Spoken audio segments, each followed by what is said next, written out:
புகைப்பிடிப்பது புற்றுநோயை உண்டாக்கும், உயிரைக் கொல்லும். மது அருந்துதல் உடல் நலத்திற்கு தீங்கு விளைவிக்கும். பாதுகாப்பாக இருப்பீர், மது அருந்திவிட்டு வாகனம் ஓட்டாதீர்.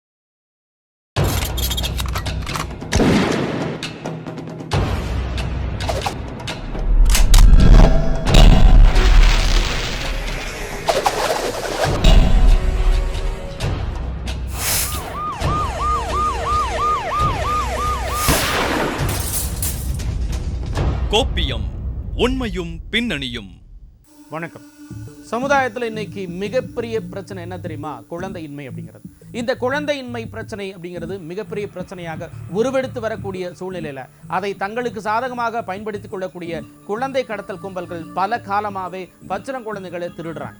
அது மட்டும் இல்லாமல் வறுமையில் இருக்கிறாங்கல்ல, அவங்ககிட்ட பேரம் பேசியும் குழந்தைகளை விட்டு வரக்கூடிய கும்பல் ஒன்று சென்னை பொள்ளல் பக்கத்தில் போலீசார் கையும் களவுமாக பிடித்திருக்கக்கூடிய பரபரப்பான சம்பவத்தை பற்றியும், புதுக்கோட்டை மாவட்டம் ஆவுடையார் கோவில் பக்கத்தில் நடந்த அண்ணன் தம்பி இரட்டை கொலை சம்பவத்தோட கரூரில் ஹாஸ்பிட்டலுக்குள்ளேயே புகுந்து சிகிச்சையில் இருந்த தன்னுடைய மனைவியை கத்தியால் குத்தி கொண்ட சம்பவத்தையும், அதே மாதிரி தகாத உறவின் காரணமாக மனைவியே கணவனுக்கு சாப்பாட்டில் விஷம் வைத்து கொன்ற கொடூரமான சம்பவங்களை பற்றி தான் இன்றைய கோப்பியம் நிகழ்ச்சியில் பார்க்க போகிறோம்.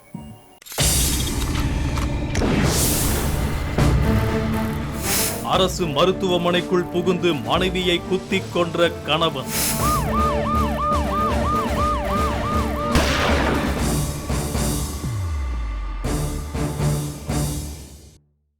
கணவன் மனைவிக்கு இடையே ஏற்படக்கூடிய குடும்ப விவகாரங்கள் எந்த மாதிரியான விபரீதம் வரைக்கும் போகும் அப்படிங்கிறதோட அரசு மருத்துவமனைகளில் நோயாளிகளுக்கு எந்த அளவுக்கு இன்னைக்கு பாதுகாப்பு குறைபாடு இருக்கு அப்படிங்கிறத உணர்த்தும் விதமாக கரூர் மாவட்டம் குளித்தலை அரசு மாவட்ட தலைமை மருத்துவமனையில் சிகிச்சை பெற்று வந்த தன்னுடைய மனைவியை மருத்துவமனைக்கு உள்ளேயே புகுந்து கணவரை கத்தியால குத்தி கொலை செய்த அதிர்ச்சிகரமான சம்பவத்தை பற்றி இப்போ பார்க்கலாம். கரூர் மாவட்டம் குளித்தலை அருகே பட்டவர்த்தி பகுதியை சேர்ந்தவர் விஸ்ருத். ஆக்டிங் டிரைவராக வேலை பார்த்து வரும் இவருக்கு ஸ்ருதி என்ற மனைவியும் 2 குழந்தைகளும் உள்ளனர். பொதுவாகவே கருத்து வேறுபாடும் மனக்கசப்பும் இல்லாத தம்பதிகளே இல்லை என்று கூறலாம். அதற்கு இவர்களும் விதிவிலக்கில்லை என்பதைப் போல கடந்த 4 நாட்களுக்கு முன்பு கணவன் மனைவிக்கிடையே வாக்குவாதம் ஏற்பட்டிருக்கிறது. அதில் ஆத்திரமடைந்த கணவர் விஸ்ருத் மனைவி ஸ்ருதியை கடுமையாக தாக்கியிருக்கிறார். அதில் படுகாயமடைந்த ஸ்ருதியை அவரது குடும்பத்தினர் மீட்டு குளித்தலை அரசு மாவட்ட தலைமை மருத்துவமனையில் சிகிச்சைக்காக அனுமதித்தனர். ஆனாலும் ஆத்திரமடங்காத கணவர் விஸ்ருத் அடுத்த நாள் அதிகாலையிலேயே அரசு மருத்துவமனைக்கு சென்று அங்கு புதிய கட்டிடத்தின் முதல் தளத்தில் சிகிச்சையில் மயக்க நிலையில் இருந்த மனைவி ஸ்ருதியை கத்தியால் 3 இடங்களில் சரமாரியாக குத்திவிட்டு அங்கிருந்து தப்பி ஓடியிருக்கிறார். இதில் படுகாயமடைந்த ஸ்ருதி இரத்த வெள்ளத்தில் சம்பவ இடத்திலேயே பரிதாபமாக உயிரிழந்தார். ஒரு அரசு மருத்துவமனையில் சிகிச்சை பெற்று வந்த நோயாளியை மருத்துவமனைக்குள்ளேயே சென்று கத்தியால் குத்திய சம்பவத்தால் அங்கு பெரும் பரபரப்பு ஏற்பட்டதை தொடர்ந்து தகவல் அறிந்த குளித்தலை டிஎஸ்பி செந்தில்குமார் மற்றும் போலீசார் சம்பவ இடத்திற்கு வந்து நேரில் பார்வையிட்டனர். பின்னர் உடலை கைப்பற்றி பிரேத பரிசோதனைக்காக கரூர் அரசு மருத்துவக் கல்லூரி மருத்துவமனைக்கு கொண்டு செல்லப்பட்டது. பின்னர் இது குறித்து வழக்கு பதிவு செய்த போலீசார் தப்பி ஓடிய விஸ்ருத்தை தேடி வந்தனர். அதில் விஸ்ருத் முன்னாள் முதலமைச்சர் ஜெயலலிதாவின் கருப்பு பூனை படையில் டிஎஸ்பியாக வேலை பார்த்து பணி ஓய்வு பெற்ற ராமசாமி என்பவரின் மகன் என்பது தெரிய வந்தது. இதைத் தொடர்ந்து மேற்கொண்டு தலைமறைவானவரை தேடும் பணியில் போலீசார் ஈடுபட்டனர். விஸ்ருத் அவரது அண்ணனின் அறிவுறுத்தலின் பேரில் குளித்தலை காவல் நிலையத்தில் சரணடைய வைத்துள்ளார். இதையடுத்து அவரை கைது செய்த போலீசார் அவரிடம் மேற்கொண்ட விசாரணையில் ஸ்ருதி வேறொரு ஆண் நபரிடம் செல்போனில் பேசியதை கண்டித்த நிலையில் 2 தினங்களுக்கு முன்பு வீட்டின் அருகில் உள்ள உறவினரிடம் மீண்டும் சிரித்து பேசியதை கண்டு ஆத்திரமடைந்த அவர் அது குறித்து கேட்டதால் இருவருக்கும் இடையில் தகராறு ஏற்பட்டு ஸ்ருதியை தாக்கியதோடு ஆத்திரம் அடங்காமல் மருத்துவமனையில் சிகிச்சையில் இருந்தவரை கத்தியால் குத்தி கொலை செய்ததும் தெரிய வந்தது. இதையடுத்து குளித்தலை நீதிமன்றத்தில் ஆஜர்படுத்தி விஸ்ருத் சிறையில் அடைத்தனர். கரூர் மாவட்டத்தில் தற்போது தொடர்ச்சியாக பல இடங்களில் கொலை சம்பவங்கள், கொள்ளை சம்பவங்கள் நடைபெற்று வருகிறது. சட்டம் ஒழுங்கு சீர்குலைந்திருப்பதையே இது எடுத்துக்காட்டுகிறது. தற்போது கூட நேற்று நம்முடைய கரூர் மசூதிபாளையம் காவல் நிலையத்திற்கு உட்பட்ட வடக்கு தெருவில் ஒரு நபரை அவருடைய நண்பரே அவர்களுக்குள் ஏற்பட்ட மோதலில் குத்தி கொலை செய்திருக்கிறார்.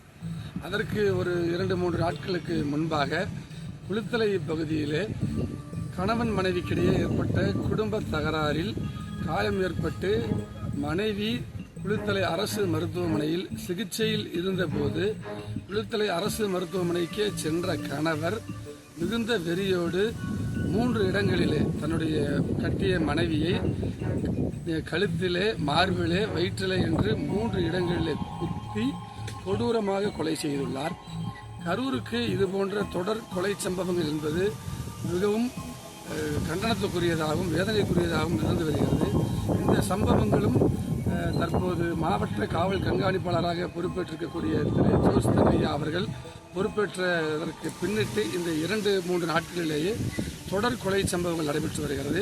இந்த சம்பவங்கள் அனைத்துமே காவல்துறை தன்னுடைய உளவு பிரிவை மிகச் சரியாக அணுகாமல் அதனுடைய பணியை செய்யாத காரணத்தினால்தான் இந்த கொலை சம்பவங்கள் தொடர்ச்சியாக கரூரில் நடைபெற்று வருகிறது.